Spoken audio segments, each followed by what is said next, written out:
the last line of defense we're going to have before we get to the instrument, or the thing that we're supplying air to, is going to be a filter. Sometimes it's got a regulator built into it, in which case we call it a filter regulator, but often it's just a filter. What characterizes a filter is it's normally a glass or plastic bulb with a liquid level in it, because it's typically partly full of water. So you typically see this partly full of water. Now, that bulb has to be clad by metal for safety. If you take the metal cladding off of that, it is no longer a safe vessel. And as soon as you take the metal cladding off that, the forklift truck drivers are aware of it, and they will hunt it down and crash it, because that seems to be their job. So a filter typically is a bulb with a liquid level in. What it is it consists of a baffle and some filter elements. And water, being a heavy molecule, doesn't corner very well. So water tends to get hit by the baffle and as it tries to go round the corner and run down the outside of the bulb and end up there. They have drains, either auto drains or manual drains. Auto drains will block up sooner or later. Manual drains, you go along and you push the button and loads of water comes out. So the filter is our last line of defense to stop water and oil getting into our pneumatic instruments. There are occasions where we actually need to add oil. If you're supplying pneumatic air to a cylinder or an air motor, like a rattle gun, you actually have to add oil. And so you use an oiler. An oiler is, what an oiler looks like is a glass bulb, a glass or plastic bulb, with some liquid in the bottom. Now, just going back to the filter, looks like that. An oiler looks like that. A filter's job is to remove oil. An oiler's job is to add oil. This is the symbol that we use for a filter. This is the symbol we use for an oiler. Can anybody see a very, very common fault that people make?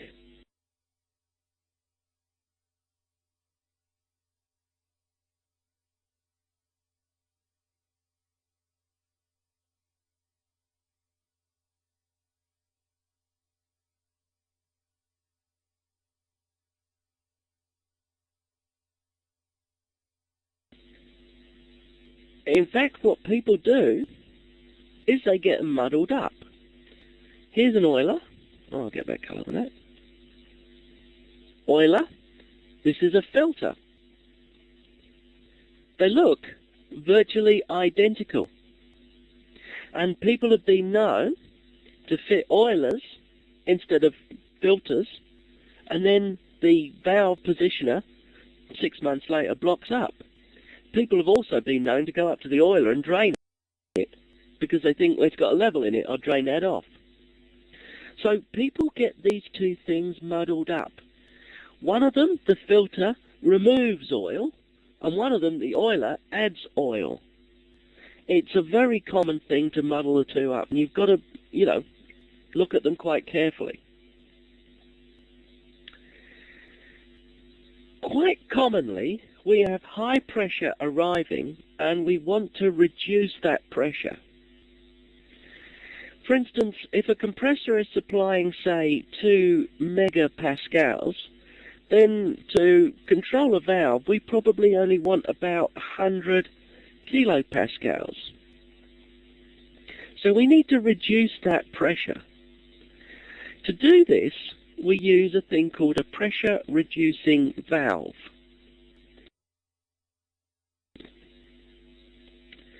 The way a pressure-reducing valve works is that we we put pressure on the top of it using a spring. The pressure on the top of the spring pressure, pushes on a diaphragm. The diaphragm pushes down and pushes open a valve. The valve allows compressed air, this is air, the valve allows compressed air to enter the bottom of the chamber. Now, when compressed air enters the bottom of the chamber, the air presses up on the diaphragm. So air presses up on the diaphragm, spring presses down on the diaphragm. What happens is the air presses up on the diaphragm, which closes the valve. The upshot of all of this is that the pressure of the air coming out, pressure of air, is the same as the pressure on the spring. So the spring pressure and the air pressure come into equilibrium. If you want to increase the pressure of the air coming out, you screw down on the spring more. So you screw that down to increase the pressure. If you unscrew that totally, then no air comes out. So by screwing up and down on this spring, we change the air pressure coming out of the thing.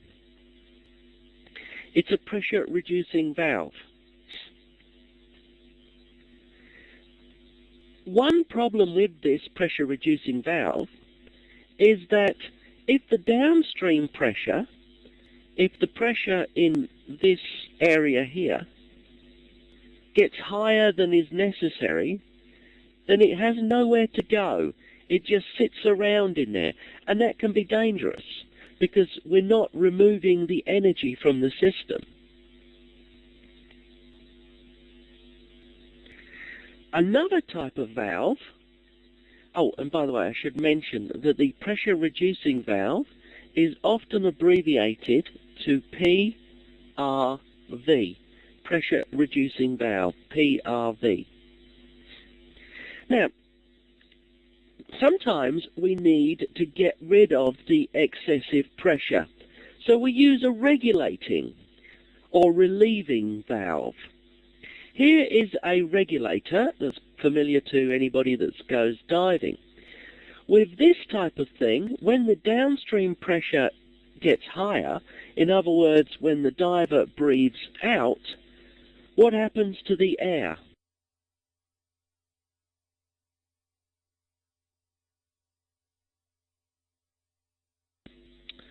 Yep, when the diver breathes out and the downstream pressure increases, the air comes out of this thing. It's relieved. So a regulating valve allows excessive downstream pressure to be got rid of. Here is how a pressure relieving valve works. I'll just go back to the pressure reducing valve. You'll see there's the pressure reducing valve. There's the pressure relieving valve.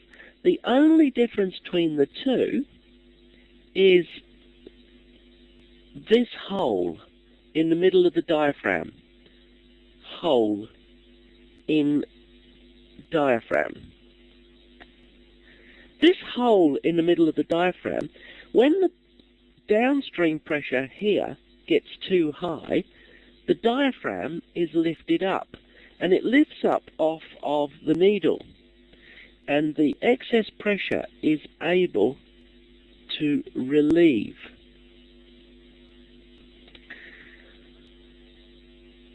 A pressure relieving valve or pressure regulating valve is often abbreviated to PRV, pressure relieving valve, I probably spelled that wrong, is often abbreviated to PRV. Going back quickly to the pressure reducing valve, the pressure reducing valve will not relieve excess pressure. looks like that. The pressure relieving valve will relieve excess pressure and looks like this. They use the same casting. They look identical, and they're both called PRVs. The only difference between the two is that one of them has a hole in the middle of the diaphragm, and you can't actually see that hole unless you take it apart and look at it. So you must be extremely careful when you go up to the stores and you ask for a PRV, because you can't be sure whether you're going to get a pressure reducing valve or a pressure relieving valve. In some circumstances, it's imperative that we do not relieve. If this is LPG going through this, you don't want that to be relieving. You want it to be trapped. You don't want that to be blowing out to the environment. So it's very important that you be careful. If you just go out and blithely ask for a PRV, you can't actually be sure of what it is you're going to get. And looking at it from the outside, you can't be sure of what it is you've got in your hand.